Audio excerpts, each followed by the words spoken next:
We are in theory and literature review. First concepts about the evacuations. The author from Zimin Jiang and Erika Kulogowski.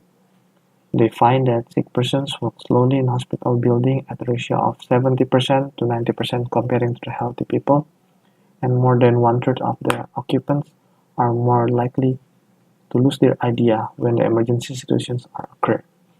And for self-evacuations itself, it shows that sick persons are using a cane specifically, the average speeds of them around 0.11 to 0.29 meter per second.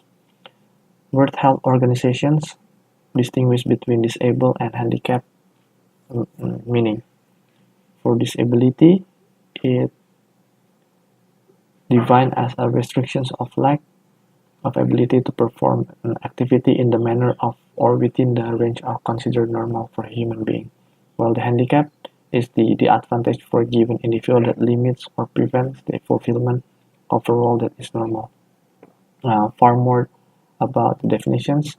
Uh, the things that distinguish between these two is the periodic of time, which disability usually more on short time period, while handicap are long-term period.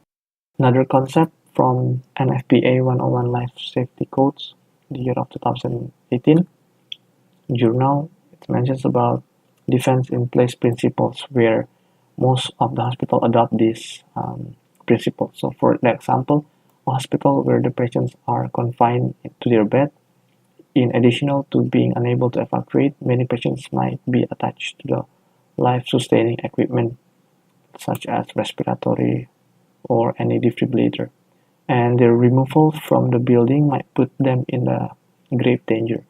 For this reason, hospitals are designed to accommodate the defend-in-place strategy, whereby the occupants are relocated to a safe locations on the same floor rather than being evacuated.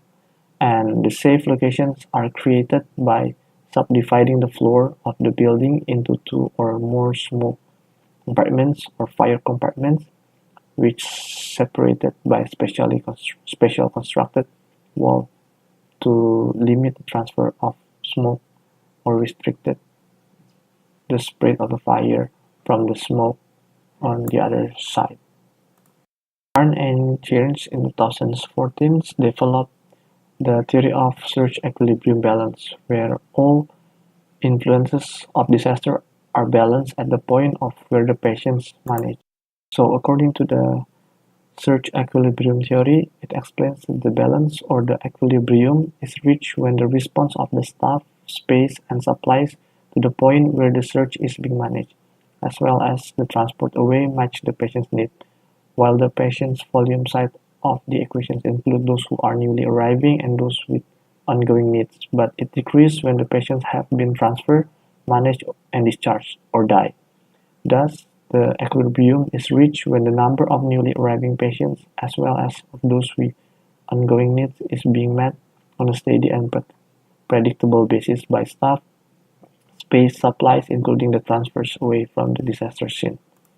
So by this theory, it helps us to understand what the availability is and what is the need in the context of ongoing presentations of patients. When disaster come, in some situations, there might be very low probability, but the consequences are very high, such as, let's say, a nuclear accident where the hospital are nearby and when the explosion is come. But in some cases where the probability is high, but the consequence is minimized by decreasing admitted patients and increased transport away from disasters. Usually, this probability is applicable for those areas with earthquake or natural disasters.